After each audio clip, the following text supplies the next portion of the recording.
Hey guys, Coach Sam here. I'm joined with Greg. Let me just clean my camera to make sure you can see me. I'm joined with Coach Greg, and we're going to be doing a live training tonight, based on more on sort of touching base and recapping on some things, calories, thermogenic effect of food. We're going to recap on as well, which I think is very important. A few of you are starting to grasp that concept, and then we're going to go into a little bit more depth about food labels, how to read them, what to look out for. What to be mindful of, not to fall into the traps of certain foods maybe being read on the traffic light system and being perceived as being bad for you potentially. So we're going to talk to you a little bit about that tonight. But before we do, let's have a little chat to Greg. How's your day been, mate? Yeah, not too bad. Still, nothing really gets quiet in lockdown, does it, for us? No. So I've been on the phone to clients for the best part of the day, doing some study and still finding stuff to do. Yeah, I PB'd my 5K run this morning, so I've been in a great mood all day. I've been on the bloody bike all day for this challenge as well, so I've still got 8 kilometers left to go once we're done. Tell us about the challenge, mate, because you and Amanda are doing that. Full pint, half pint? So we're doing, the John O'Gart's challenge. So it's 1,083 miles around the UK. It's obviously done virtually, and then we're gonna, at some stage, hopefully, when pools open, we're gonna swim the channel as well. Hopefully, with all within 60 days. Wow! So how many days in you now? Day 3. So I've just done 28 kilometers is 18 miles. 18 miles a day, cycling so far. Mostly on a static bike, but I am going to get out on the road as well and do some more. You can cycle, you can walk, you can run, you can swim, yeah? Yeah, so no, we don't. So the swimming is coming separately. So we're swimming the channel as well as doing the 1,083 bloody miles. Okay, oh, good. So, and that's in 1 month? 60 days. I couldn't do it in 1 month. Let's say 60 days. And how's Amanda getting on so far? She doing well? No, she doesn't bother her. She's fine. Well, she was out this morning. Like, she messaged me about 8 o'clock this morning. She's like, I've walked 10 miles already. I'm like, listen, I'm playing catch up as the day goes on every day. She's an absolute machine. So, guys, we've got 16 of you watching, which is great. Any questions you have along the way, feel free to shoot. And me and Greg are gonna get going with this training. So you are gonna see how messy my laptop is right now, because I'm gonna put you on here. I need to do a little screen share. So let me just wait till I open up the thing. Okay, so you should be able to see this now. Can you confirm, Greg? Yeah, it's all good. Okay, guys, SOS's guide to calories. Okay, so we're going to shoot through this quite quickly, because the first part of this is stuff that hopefully you all know. And if anyone has any questions on it, like I said, feel free to ask. But I appreciate you might not be able to see this, but calories, what are they? Basically, is very simple. It's a unit of energy. Okay, now when it comes to most people's goals in terms of body composition, whether you want to gain weight, lose weight, maintain weight, calories are pivotal. They are the foundation layer, is the thing that you must sort of get right. It's all about your energy balance. Greg, would you agree? Yeah, I think we are, like, because the problem with social media is now we see like both ends of the spectrum. So everyone's talking about, like, it's either all calories or it's all hormones. But like, realistically, until you get a grasp of the amount of food you're eating, there's no point in really worrying about anything else, is there? Exactly. And what we spoke about last week is, what is a calorie? A calorie is basically, guys, a unit of energy.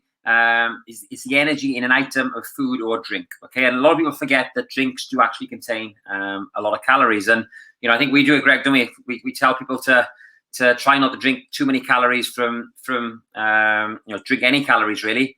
Yeah, like, realistically, you've seen it in clients before, that simply like changing out high calorie consumption in liquids to water or some Diet Coke, and you just watch the weight fall off them. Yeah, exactly. And energy, so this says here, I'll just read it out because it's very, very good, actually. Calories, this is the energy that, once digested, provide us with the fuel we need to firstly maintain normal bodily functions such as breathing, digestion, and regeneration, and secondly, to fuel exercise or activity we choose to do beyond that basal requirement. So do you want to talk a little bit, Greg, about the basal requirement of calories? Because I think this is often neglected. People think, I haven't burned any calories today and I've eaten whatever, I'm going to put on weight. Whereas that's not necessarily true, is it? Well, like, depending, like, I mean, the equation that we tend to work off, or like what the equation uses of the InBody in our gym, it tends to work out like basal metabolic rate. So it'll work out how many calories a person burns at rest. And by rest, we mean literally, like, I think you put it as like, it's basically to keep the lights on. Yeah. So it's the most, and normally for people, like I've seen in very, very small people, but the majority of people are 1,200, 300, or 1,200, 1,300, 1,400 and up. Yeah. So people say, I need to eat 1,200 calories in order to lose weight. And you think, well, maybe not. Yeah. Okay, perfect, mate. So depending on the source of the calories, it may also provide us with an array of critical nutrients such as fiber, amino acids, antioxidants, vitamins, and minerals. And that's where we're going to talk tonight about nutrient density in foods. But just to recap, guys, you should know this by now. There's 4 calories in a gram of protein, 4 calories in a gram of carbohydrates, and 6 calories in a gram of fat. Okay, anything you want to add on that, Greg? I think that's... I know it's probably something I know you just said it by mistake, but it's 9 calories in a gram of fat. 9 calories. What did I say? 7? 6, I think. Okay, so yeah, 4. Yeah, I'm thinking about the next thing. So are all calories created equally? Do you want to just touch base, Greg, on the thermogenic effect of food, or TEF as it's called? Yeah, so like when people always ask, is a calorie a calorie? Yes, but are all calories created equal? This is where we probably get into the thermic effect of food. So no. I think it's written down there. The thermic effect of food is basically how many calories you use in digestion of that food. So your macronutrients will determine the thermic effect of your food. So you've got protein, carbs, and fat. Protein will hit anything from 20 to 30%. So that means 20 to 30% of the calories you consume from protein will be burnt in its digestion. And it's 10 to 15 in carbohydrates, and it can be 0 to 10 possibly in fats. So like the macronutrients composition that you eat will determine how many calories you burn in digestion. So if you eat all your calories from just fat, not that anyone would, you will absorb pretty much all of those. If you eat all of it in protein, you will burn possibly about 30% of that just in its digestion. Yeah, so that's why we always get clients to eat tons of vegetables and follow a slightly higher, a higher than normal sort of protein intake. 1.6 to 2.2, I think we tend to go with most of our clients anyway. So that's still rough ratio, guys. So the next slide. So energy density and nutrient density. Does anyone know the difference? What do you think, guys? Comment and let us know. What is the difference between energy density and nutrient density? Okay, be keen to understand if any of you know this already. Okay, but as you're typing away, I'll just explain it. Energy density is the amount of energy in a food. So it is possible to have a high energy food that's low nutrient density, and it's also possible to have a high nutrient density food that's low energy density. So, Greg, do you want to give us a high energy density food that's low nutrient density? Ice cream, pizza, it's all the stuff that we actually like. For the most part, would like. So if you look at pizza, what is it, like a large Domino's can be 2,000 plus calories. The actual nutrient density, so the vitamins and minerals you get from that, are pretty sparse, really. Yeah. And then the other side of the coin, then, high nutrient density and low energy density. Go with spinach, something like that. So it's normally like higher fiber foods tend to have higher nutrient density and then lower energy density. Yeah, so high nutrient density foods, guys, normally contain a nice hit of fiber, good quality complex carbohydrates, amino acids, antioxidants, dietary vitamins and minerals, and it's a high proportion of them with a relatively low calorie intake, okay? Whereas, the other side of the coin is, like Greg said, the foods like ice cream. Ben & Jerry's, 2,000 calories a tub, and it has low fiber, low vitamins, low minerals, and low essential amino acids. Okay, so what you need to consider when it comes to the food you regularly consume, you need to consider the following, okay? Taste is important. Why is taste important, Greg, in terms of food? I know this sounds like a silly question, but why would you say it's important? I suppose that'll depend on the person as well. But like when we talk about taste, you have to, for most people when they're going through their weight loss journey, they have to be able to enjoy the food to a certain extent. Yeah. So some people do quite well on bland food, and actually the further you go into a calorie deficit, normally it can be quite weird. You have to remove some taste because a lot of taste can trigger binges. But for most people, when they're starting their journey, they have to be able to enjoy their food they're eating in order to continue on the process, because otherwise they feel restricted, right? Yeah. So would you say taste plays a critical role in sort of dietary compliance? Like if someone's enjoying the foods they're eating, they're much more likely to comply to the nutrition plan that they've been set by their coach? Yeah, I think it's the best way to put it. So like having lots of different recipe books, things like that, they really do help people, because people don't associate taste with good food, but realistically you can find it.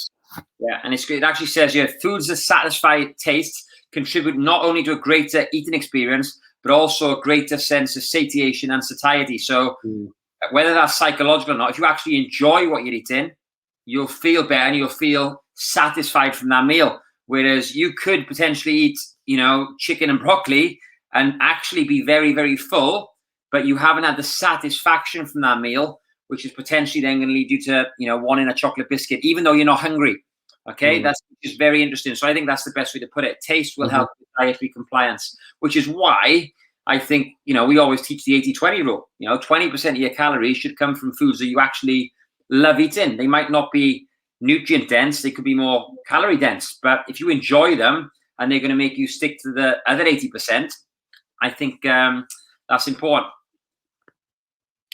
Okay, so research actually indicates that in addition to a food's nutritional composition, its taste, its smell, its texture, temperature, color, and appearance will all affect satiety. Isn't that amazing? Yeah, it is. Because realistically, I mean, there is some people out there that tend to get by on bland food, but they're few and far between. And the actual experience of eating, especially in different cultures, the experience of eating is a huge part of day-to-day life. So if you remove that from people's lives, they feel restricted. So having taste, like you said, sight, the whole experience that comes with eating food, if you can keep that in someone's life, they will, like you said, compliance will be so much higher.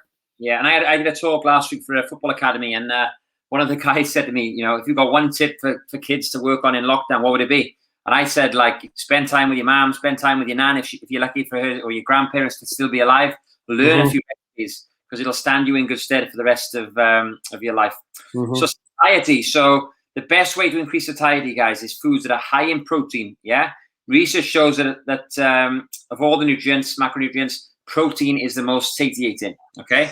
Consumption of protein has also had a positive impact on levels of several hormones that also impact satiety. So what hormones would they be referring to there, Greg, that have a positive effect on satiety, do you think? So we look at, so protein will affect, the first one that generally happens is called CCK, so cholecystokinin, will get released in your small intestine in response to the composition of the food you eat. So protein and fiber will tend to do that. The second one will tend to be then like GLP-1, but these hormones have a positive feedback to the brain. So they tell the brain you have received adequate nutrition, and it doesn't always play on just calories. So when you have the right macronutrition intake, it gives that positive feedback to the brain to tell you have been fed adequately. There's this idea of it's a theory, but it's called, they've got the vitamin and mineral gap and the protein gap, so that the body, because we require these nutrients, the body will continue to crave food until you reach a certain threshold of protein or vitamins and minerals. So when you have higher amounts in your diet, you get your obviously positive hormonally, but positive feedback to the brain to tell you you've had enough. Okay, amazing. So that's very important, guys. So if you're watching this, and you're hungry, take a look at the food you're eating. Improving the food quality will often mean that the calories you're trying to stick to will go a lot further. Fiber, like Greg just mentioned as well, it provides bulk and slows down the digestion. So it's going to slow down gastric emptying. So if you actually like that feeling of oh, I feel full, fiber is going to help with that. So really drive up the amount of fruits and vegetables that you're eating. And fiber is very high in things like blackberries. I think a cup of blackberries contains 7.6 grams of fiber, which is phenomenal, a lot more than strawberries and raspberries. So that's a little tip there. High in volume foods are going to obviously increase satiety as well. So I know this is something that me and Gav always say, if you're hungry, have a kilogram of watermelon as a snack. like a kilogram of it, because it's literally less than 200 or 300 calories, because it's like 99% water. But all that fiber and all that food volume is really going to fill you up. Okay, and obviously, like Greg said earlier, eat foods low in energy density. One of my clients, Rachel, I think she's lost 8, 9, 10 stone now. If she's trying to stick to low calories, she always makes soups and stews. And the stew she makes is basically just chicken and just vegetables that are all just sort of watered and melted down. So that's another great thing you can do if you've got a slow cooker. Have a stew on the go, especially when we spoke about warm food increasing satisfaction. It's bloody freezing at the moment, isn't it? So maybe some warm food can help you, and that's where things like stews and soups can potentially come in. So understanding energy expenditure. Okay, where would you say, Greg, most people, how do they expend most of their energy on a daily basis? Where does the biggest bulk of calories come from? Steps, yeah. Okay. Well, outside of BMR, so things that are within our control. Yeah. So BMR, obviously, as you can see by the graph there, takes up the vast majority of your total daily energy expenditure. But for the most part, yeah, there is ways you can influence that. But for the most part, we're not influencing BMR that much. But when we go into a deficit, most importantly, the body tries to bridge that gap, right? So it'll try and close the energy deficit that you've created, and it'll do that by decreasing what's there is non-exercise activity thermogenesis, or NEAT. Now, NEAT is generally thought of as like just general movement. So you'll fidget less. You'll spot it in bodybuilders who are about to go on stage. Like, they need prodding to move, right? They'll speak slower. They'll do all these things in order to conserve energy, and your body does that as well. But you can offset that by increasing your step count. Yeah, 100%. So going back to BMR, what's the best way, Greg, for someone to increase their BMR? Because you got some women watching, and they're probably thinking, bloody hell, my BMR is 1,000 or 1,100 or 1,200 calories. It's not fair. Greg can have, his BMR is 2,400. How can we get the women that have got low basal metabolic rates to potentially add an extra 100 a day, which might not sound like a lot, but is 3,000 a month? How can we get them to increase their BMR by, say, 80, 100, 120 calories over the course of a 6-month or 12-month period? Well, like you said, so the things that influence BMR are normally age, can't change that. Sex, well, you can, but most people aren't going to go down that road. Hormones, difficult to influence. And muscle mass. So muscle mass is really the only thing that us as coaches will be able to influence in our clients. And I know Sam just mentioned like 120 calories, and you think, oh, well, what's 120 calories? Think of that over the course of a year, though. So 365 times 120. That is that extra 4 and 5, 6 pounds that you're looking to lose in the space of a year. And it's muscle mass that's going to influence that. I read a really good study the other day, I think, and he was the guy that summed it up, and he basically said, it is now, with the research we have, it is unethical. That's what he said, which is a strong word for a personal trainer to train people that want to lose weight and not to resistance train. So just prescribing HIIT workouts. There's doctors out there now actually saying that it is unethical, not to ensure that your clients are doing proper resistance training to the best of their ability, even if it's home workouts, but and it's a very strong word. How do you feel about that, Greg? But because like you said, 120 calories by putting on some muscle, that can also work the other way. Whereas you lose some muscle, you decrease your BMR, and all of a sudden then you're the other side of the coin, where you put on 6 or 7 pounds. And I think it's the difficulty that you'll see in women now. I think it's starting to change. I think the paradigm is starting to shift a little bit, and it has a lot over the last, even since I started personal training. We're finding that females are far more open to the idea of weightlifting, and whether unethical, maybe, probably uneducated more than anything else for most people who don't do it. But there's always a way to add resistance training into it. It doesn't have to be like probably me and you like heavy bench pressing, heavy back squatting. There is a way you can fit resistance training in, and especially for females, the way osteoporotic diseases are coming on, early onset of it in females now. Weightlifting is so important. It's great. So guys, even though it's very hard to change, this BMR is going to take months and months and months. If your BMR is 1,200 calories, it may take you a year to get to 1,280 calories. Okay, BMR, but it is worth it. The slow road to success is definitely the best road sometimes. Okay, and it's also like, I mean, it's benefits for health more than anything else. Like, you see females now with such extreme issues in terms of like blood sugar dysregulation and whatever else it may be, hormonal dysregulation. Having higher muscle amount in your body can regulate a lot of those things. So like, it's not just general weight loss, it's longevity, it's health, it's happiness. Yeah. So girls, don't think that you can't influence this. You can't short term. It's going to take you a while, but it's certainly something you should try and work on. But like Greg said, the big things we can really try and improve is your NEAT, which is your activity. So if you haven't got a Fitbit, buy one. They're like £20 on Amazon, and it'll be like a personal trainer on your wrist. It'll just get you a little bit more active. And then the ones we spoke about is obviously the non-exercise activity. Thermogenesis is the NEAT. The thermic effect of food we mentioned earlier, and then EAT, exercise activity thermogenesis, which is basically defined as planned, structured, and repetitive physical activity with the objective of improving health. Okay, doing sport or go into the gym falls into this category.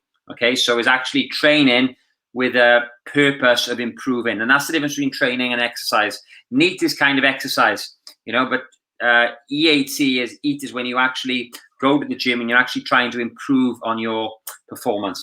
So great. Right then, this is what we're on about tonight, guys. Understanding food labels. Now, honestly, Greg, what do you think about food labels? What do you think they're easy to make out? Do you think they're still confusing? What's your thought process on it? I think they're better. So I think the idea that like everything has to have a food label on it now, which does make it easier for us to try and analyze the food we're eating, because like you said, big black bold writing there talking about how many calories are in the food makes it an awful lot easier, because you used to see, and I saw the confusion in people when you told them that a handful of nuts equates to 250 to 300 calories, and the shock that comes with that. So I think it does give people a general idea of where they're starting. Yeah. So all information, this is what the most important thing, guys. Most information on these things are provided per 100 grams of the product, okay? And often it will be presented per portion of the food product too. So when you see a big thing of dairy milk, this big, all right, and it says calories, it might say, what's 100 grams of dairy milk, Greg? What do you say? 300 calories. If the bar is 150 grams, there's 450 calories in that bar, okay? Because the Cadbury's don't know that you're going to be a greedy fat bitch and eat the whole bar, all right? They think that the most you can have is maybe 50 grams. So this is the danger that we have with the food labels is, bloody hell, I used to remember that I used to buy a packet of nuts, 300 grams pack of cashews. I'd eat it in 2 days, and the serving size was 30 grams. So I was eating 10 times more than the serving size, over the course of 3 days. So literally 10 times more per day. So that's the most important thing. If you had a few clients, Greg, that have messed up with that, where they look at a portion size and they think it's for the whole thing. I think it's something that I explain to almost all my clients when we talk about calories to start with, is understanding the back of food labels when it comes to portion size, because they'll scan, like we all do, we'll scan the back of the packet to put it into your MyFitnessPal or whatever you're using, and you'll just leave it. It always comes up as one portion, right? When realistically they've eaten the whole packet. So they need to understand. And I'm coaching a personal trainer online at the moment. I've got a few actually, and one of the girls I was looking after from Ireland, she was scanning a whole pack of Uncle Ben's and putting it in. She didn't realize that when you put a micro pack of Uncle Ben's in, it's actually 250 grams. A portion size is 125. So she put into MyFitnessPal 180 calories of rice. She's actually having 360, 370 calories of rice. And she was doing that twice a day. So, that's a lot of calories to miscalculate, especially from rice. If you're making that mistake with rice, it isn't too catastrophic. But if you're doing it with chocolate or, something that's very, or nuts or peanut butter. Like you said, that's just one thing she's scanning. Yeah, Or exactly. chances are she's doing it with the vast majority of her other foods as well. Yeah. So here, guys, what you'll see on here, you've got the nutritional facts. 8 servings per container. This is some nuts, I believe. Amount per serving, 370 calories. So whatever this is here, imagine it's a packet of Brazil nuts or whatever it is. This packet contains around 2,800 calories. The calories here, 370 per serving. There's 8 servings in the container. All right. So don't be put into MyFitnessPal 370 calories and eating the whole bag. You're having close to 3,000 calories. Okay, so just be careful with that. And the calories here, again, I don't know why they put it so small. All right, they must make it sound appealing by putting the 370 so big and the per serving so small. But this is the amount per serving, okay, in some Brazil nuts. So it is worth noting. You need to get a weigh-in scales. You need to measure. Don't ballpark it because I think Greg said last week, nutritionists will underestimate calories by about 30%, and Gen Pop clients will be more like 50, 60, or even more. Okay, so energy is the calories. Okay, and this can be in kcals or kilojoules. Okay, kilojoules is just a metric measurement of calories. It's just, don't worry about kilojoules. Go with calories. Carbs, okay, you can see them here. So the carbohydrates are here. You can see there's 48 grams per serving. Okay, now with carbs, there's 3 types. You've got your fiber, which we spoke about earlier, being very good for increasing the satiety, and it does have a slightly higher thermic effect. We've got starch, which are more complex carbs. Do you want to talk about complex carbs, Greg? What they are? Complex carbs, generally speaking, are just a chain of carbohydrates, or like he's going to touch on like sugars. Sugars are single molecules, so like glucose, fructose, that kind of thing. Complex carbs will tend to be just long chains of them, but they just make them harder to digest. Therefore, like that's where you get the fiber aspect from them. Yeah, so they're going to be better for sort of more slower release energy through the day, right? So you wouldn't want to be taking complex carbs on, in the middle of a workout, or 3/4 way through a marathon, whereas some simple sugars could potentially help you. Okay, so depending on how much of each these found in food will determine its nutrient quality and nutrient density. So if you want nutrient density, you want to be going for more complex carbs and more fiber. You want more calorie density, you're going to probably be going more sugar. Okay, so it's important when you look at the carbohydrates in the food, guys. If you want to improve your food quality, pick foods that are high in dietary fiber, lower in total sugars. Okay, for the most part with your main meals. Okay, there's always certain times when those rules won't apply, but for most of you, that's gonna help make better food choices. So sugars, okay, like Greg said, they're going to be more fast energy, and they're normally going to be on the lower side of the nutrient quality. Okay, fat. This is where people always get confused. This includes different kinds of fat, saturated and unsaturated. By looking at which saturates, you can calculate how much of both make up of the total. Most solid fats are high in saturated fats and or trans fats, and have less monounsaturated or polyunsaturated fats. So fats, Greg, what should people be looking out for in terms of food labels? Is it possible to have a look at a food and determine whether it contains good fat or bad fat, or is that quite difficult? So it's not going to give you the breakdown of each type of fat, but it will give you a general idea of, like, so if you talk about saturated fat versus unsaturated fat, and it'll give you the breakdown of those. It tends not to give you and it'll give you trans fats as well, but it's not going to give you the breakdown of what kind of, say, polyunsaturated fat it is. So omega-3 or omega-6. But you can get a decent idea, as you can see on there. It's got saturated fat and trans fats in it. Cholesterol, which is a type of fat technically as well. But other than that, it's not going to give you a full breakdown, but it will give you the amount of total grams. So like you said, it's got total grams of fat in there. So the ones people need to be careful of, if something's got a lot of trans fats, Greg, that is sort of, a red flag really, to sort of just be careful with that food, because we know trans fats are more, they tend to be more hydrogenated, don't they? They're more processed. They're man-made fats, aren't they? It's not something we can find in nature. Is that right? Yeah, for the most part, yeah, you're not going to find trans fats in nature, and you got to think. So with a lot of trans fats, we'll call it pro-inflammatory, right? Yeah. Hmm. Perfect. Okay, so we spoke about protein already, guys. Okay, now salt is an interesting one. The term salt on food labels include all the sodium in your food. While most sodium comes from salt, which is basically sodium chloride, some can naturally come from the food itself. It can also come from raising agents and additives. Okay, so certain additives will increase salt consumption. So you've got to be careful with sodium, especially like if you have a Chinese or an Indian, it's very, very high in sodium, very processed. If you're drinking lager or wine, sodium is potentially going to make you more thirsty. So if you are having a high sodium or sodium-rich food, something that's very processed, a top tip is always make sure you've got a glass of water or a jug of water on the table. Okay, because whenever I have a Chinese, I'm guzzling. Oh, you wake up in the middle of the night, don't you? Yeah, I wake up in the night with a dry mouth and stuff. So other types of useful information, guys. We spoke about fiber already. We know about that.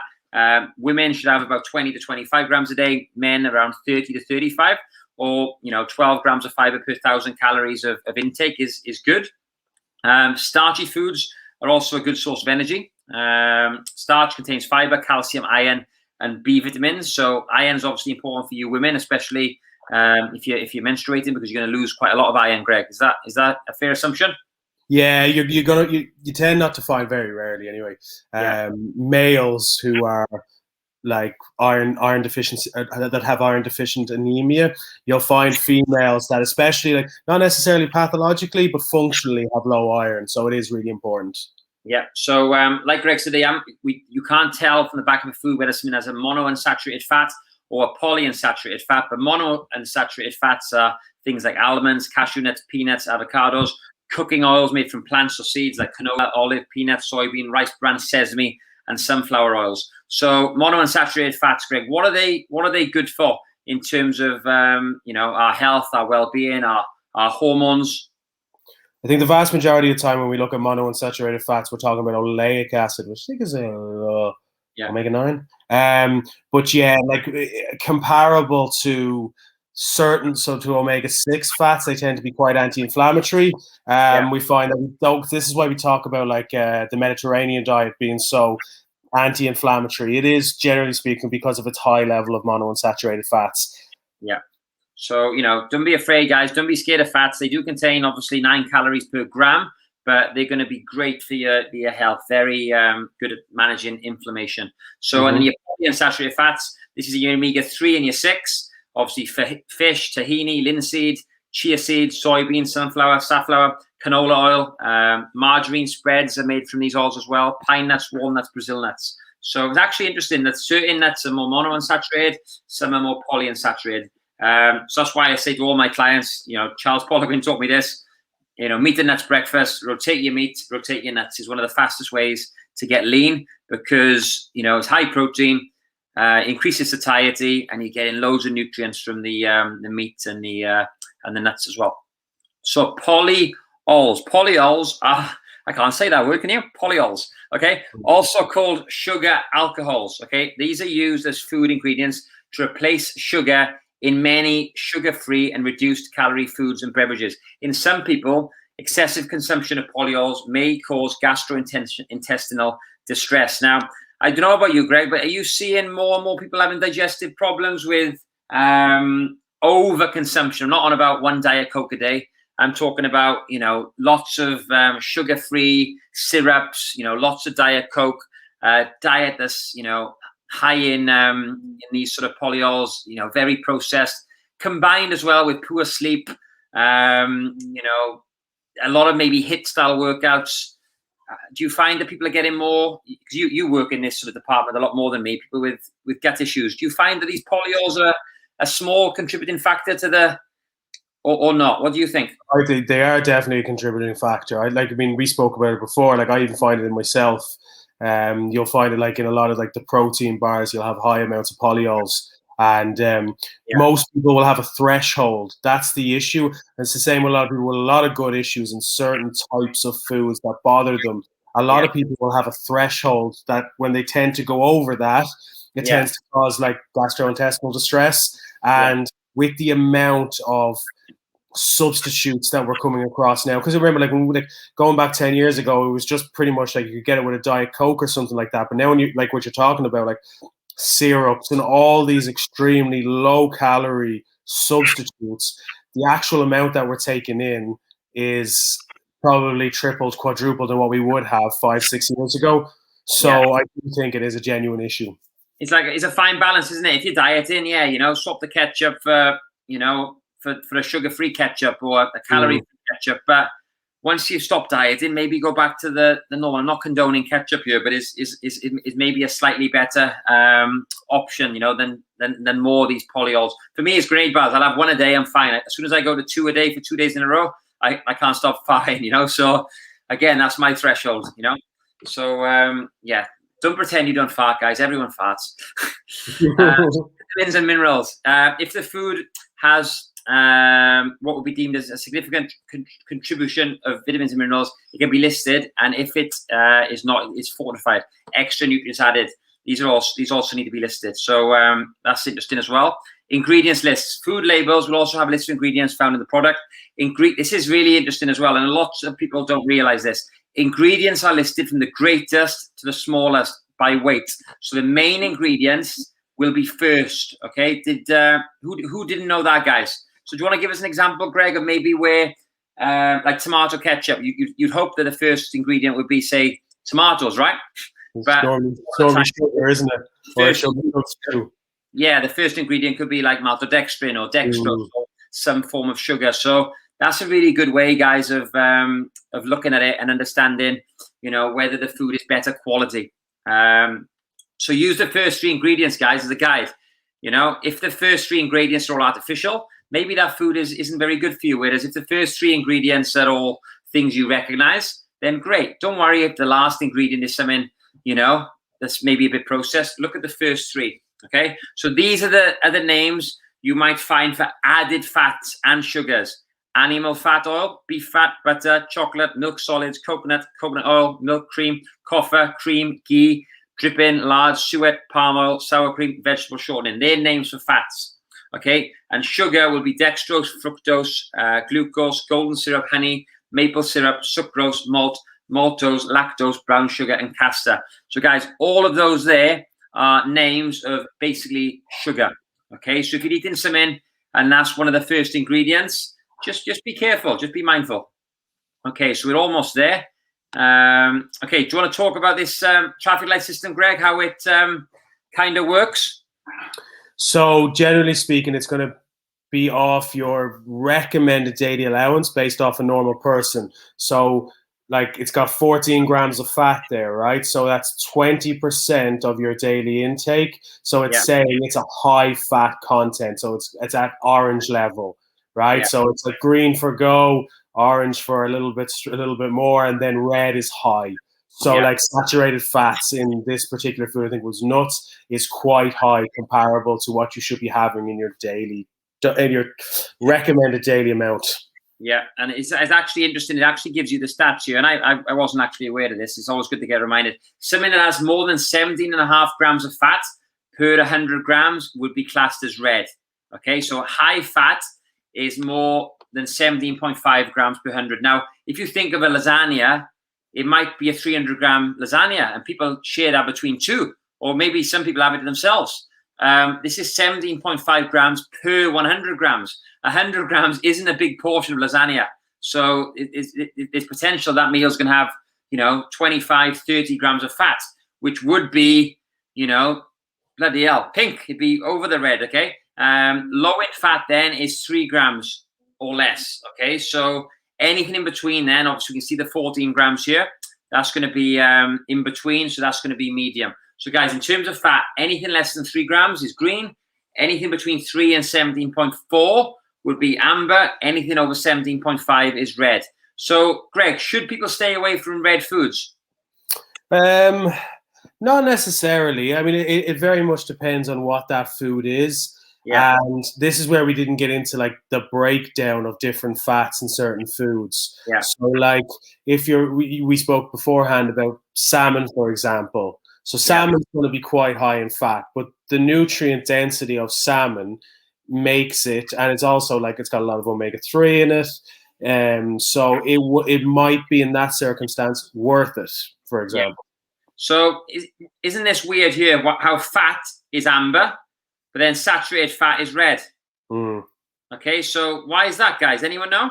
Okay, I'll tell you why. Yeah, this is why they pay me the big bucks. High in saturated fats is more than 5 grams per 100. Low in saturated fat is 1.5 grams or less. So anything between 1.5 and sort of 4.9 would be amber. So you could have a food potentially that's amber in terms of fat, but red in terms of saturated fat. So yeah, that's obviously quite interesting. Sugars, high in sugar is more than 22.5 grams of sugar per 100 grams. So a gram of sugar, do you want to explain how much sugar a gram is, Greg, in terms of like people's perception of how they can actually understand this? A gram of sugar, yeah, is literally like it must be an eighth of a teaspoon, nearly. Yeah, I think you're about right. So 22.5 grams is a shit ton, isn't it? Yeah. So that is like it's a couple of tablespoons. Yeah, 22.5 grams of sugar per 100 grams. Low in sugar will be 5 grams or less, and then obviously amber will be anything in between. Salt is anything higher is 1.5 is red, low is less than 0.3, amber in between. So guys, if you are looking to track your calories and you are on a low calorie diet, trying to get the fat in the amber or green is going to be, potentially more beneficial for you. Sugars as well, probably trying to keep that on the green side will be better, because high sugar foods tend to send you off on a little bit of a roller coaster where maybe late in the day you get a bit more tempted by something else that's quite high in sugar. It does make sticking to the diet quite hard, just from a mental point of view. Okay. But, and then salt this year, we spoke about that earlier, how, high salt foods can maybe get you to drink more, and that's fine if you're drinking water. But if you're drinking things like lager or wine, potentially not too good. So yeah. So guys, I hope you enjoyed that training. Really simple. If anyone has got any questions, let us know. Any members of the gym that want this guide, we can send it to you. Any paying clients, we'll send this to you. We'll upload it to all the groups. Let me just exit this so I can see if we've got any questions, because I've been looking at that presentation. Let's see if I can find you. Here we go. And let's stop the screen share. There we go. I'm back. Okay, so yeah, that was quite an intense training. So we got loads of questions here. Here we go. Back to the start. What was my 5K PB? I did 21:07 today, which was good. Yeah, a good 5K time. I was happy with that, actually, because I trained legs 2 days ago and I couldn't walk yesterday. I didn't know that it mattered where I got my calories from. Thanks, guys. Yes, it does. Okay. Yeah, you're gonna get Greg into trouble here, Emma. No, you don't. No, Emma. It's one of those things. Energy balance is the most important thing in terms of losing body fat. So, you will lose weight and you will potentially lose fat if you're on 1,200 calories, and as long as you're hitting your protein goal. But like Greg said, if all that protein is coming from grenade bars and whey protein, your guts might not be in the best shape. So it's looking at the bigger approach, and long term, you're going to probably have more success by, getting more nutrient rich foods. And you've got to think as well, you could be losing weight. What happens if you get sick? You can't train for 6 weeks or 8 weeks because your immune system's compromised because you're not getting enough vitamins and minerals, and then you go back to square one then. So, it's all about the long game. Longevity is key, and looking after your health is critical. Bevy said, yeah, you've got to satisfy your taste buds, or you'll keep thinking about it no matter what you eat. Yes, Bev, and I posted you your supplements today, Bev. They're on their way, darling. We got your hoodie in the gym, so I can pop that around your house if you want me to. But we couldn't post that today, but it's there safe for you. Okay, so that's Bevy. I don't know what this is. They said, I found it interesting to compare low fat versus normal versions of food. Often the normal is lower in calories. What do you think about that, Greg? How is the low fat? How is the normal lower in calories then? Is that because of the sugar? Yeah, so they're just gonna that is a bit of a trick, in fairness. So they're just trying to compensate, because once you take the fat out of something, you remove a lot of the flavor. So they have to compensate with something, or they just plow it full of sugar. Yeah. So Bevy said again, she didn't realize that all those packets of nuts contained all those calories. Maybe she'd be making that mistake as well. I suffer from sweeteners in protein powder. Yeah, some people have got, they're more symptomatic with certain things. So if you do struggle with the sweeteners, you can get like a plant-based protein. We've actually got a pea protein coming out that's very, very low in anything that's artificial. So that's a good one to know. Chris said he didn't know that. Okay, yeah. Even me, Chris. Every day's a school day, mate. I'm still learning. Bevy said she gets the burps, but not the farts. So thanks for sharing that, Bevy. Darling. Yeah. I bet your husband would rather a burp anyway. Yeah, they give me a headache. So, certain types of foods. And it's worth noticing, Greg, isn't it? What types of foods cause problems, for you? Because everyone's unique. Yeah, it's like gastrointestinal distress. Yeah. It just leads to poor decision making. Like, take away like all the other effects it has on you. Like, if you don't know what foods are bothering you, then when you eat them, then you just go, "Oh, look, nothing works anyway. I'll just have what I like." Yeah. So it's mood, it's everything that goes with it. Yeah, and if you've got gastrointestinal problems, you're not going to the toilet. Like, some people get really frustrated, they're not losing weight, but they probably are losing fat. They just got a build up of poo. They haven't excreted it, and it's not uncommon for some clients to, like, we just took Sully for a walk. Honestly, mate, he had 5 poos on a walk around the barrage. It's crazy, and we put him on Weetabix lately, and I think it's just messed up his digestion a little bit, and all of a sudden now he's going more regularly, and he eats his food quick as well. I don't know if your dogs do, but he just inhales it. Crazy. So great information. Glad you enjoyed it, guys. Emma says she doesn't always listen, mate. So that's definitely burpees for her next time she's back at SOS. There we go. And I think everyone else has enjoyed it. So what Chris said, isn't pea protein an incomplete protein? I remember being told for using it over whey protein. So actually, pea protein does contain all 9 essential amino acids, believe it or not. But it is very low in, I can never say this one, methionine. Okay? It's low in the amino acid methionine. So if you're eating rice, which is high in methionine, you can actually make a complete meal. Okay, which is funny because you think rice protein. Why is that? No, sorry, pea protein is low in methionine. But if you eat it with rice or you have rice in the same meal, it can actually make it a really wholesome protein. But you are right, having pea protein on its own isn't going to be optimal. I had a chat. We'll finish on this one. It's a really good point, guys. Okay. Whey protein per 30 grams, you're going to get around 23 grams of protein, and it has a really full spectrum of amino acids. So, you have your 30-gram scoop, you're good to go for 4 or 5 hours in terms of your leucine threshold, which is the amino acid to help really spike and turn on protein synthesis. In terms of chicken, you're going to need around 200 grams of chicken, which is 40 grams of protein for the same amount of leucine, which is the magic amino acid. So how much protein do you need? Well, if you're having whey protein, it's 30 grams. If you're having chicken, it's 40 grams. If you're having pea protein, it's more like 45, 50 grams. So this is why with the vegetarians and veggies I train, I'll often give them a higher protein target, which people think, why are you giving me more protein? I'm a vegetarian, I'm a vegan. Yes, because you need to eat more protein to get the amino acids in order to build muscle, because you're getting your protein from things like kidney beans and soybeans and stuff like that, which aren't as pure in terms of the amino acids that we need. So yeah, you can make pea protein a complete protein, but you will need to increase your intake of methionine, Chris. Okay, hope that's useful. Emma's looking forward to her burpees, Greg, and Bevy enjoyed that.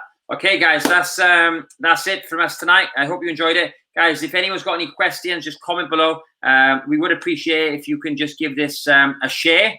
Obviously, gyms are closed. It's been a horrific year for me, Greg, and everyone that's involved in the fitness industry. So we're hoping that by giving up our Wednesday night to do this for you, that it'll land on someone's wall and they'll think, oh, you know what, that Irish guy and that good-looking boy on Facebook, they know what they're on about. I'll go and see them when the gyms reopen. So guys, give this a like and a share. You never know, we can help. All right. So what's your plans tonight, Greg? Missus is going mad. It's tea time. Yeah, tea time now. Okay, perfect. Everyone, I think enjoyed that. Guys, any questions, speak to Greg, speak to me, and we'll get them answered for you. Right, guys, I'm going to go watch Man City and Everton. Let's hope Everton can beat them. We'll see you all soon. Bye, guys.